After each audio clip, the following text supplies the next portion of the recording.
पुढच्या पिढ्या टिकवायच्या असतील तर पर्यावरणावर भर द्या. बेलाची पानं व्हायला सगळे तयार आहे, पण बेलाचं झाड लावायला कोणी तयार नाहीये.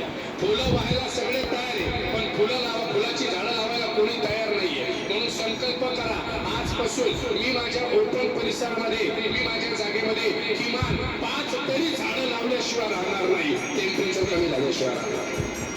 हे मी नाही सांगत आहे, फक्त एका प्रश्नाचं उत्तर द्या. मराठीतच बोलतो. पाऊस कोणासाठी पडतो?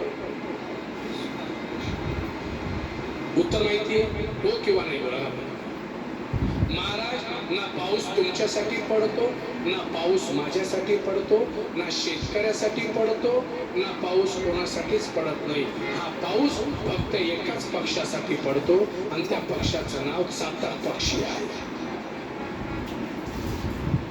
आणि चातक पक्षासाठी पाऊस पडतो कारण चातक नावाचा पक्षी फक्त पावसाचं पडणारं पाणी पिऊनच जगतो, जमिनीवरचं पाणी पित नाही. तुम्ही म्हणाल महाराज याचा काय संबंध? आता बोलत चला ना. चातक नावाचा पक्षी कशावर राहतो? झाडावर. झाडच राहिले नाही तर चातक राहील का? आणि चातकच राहिला नाही तर पाऊस पडेल का? मग पाऊस पडायचा असेल तर पहिले झाडं लावा. आणि प्रमाण पाहिजे असेल, मराठीत प्रमाण देतो.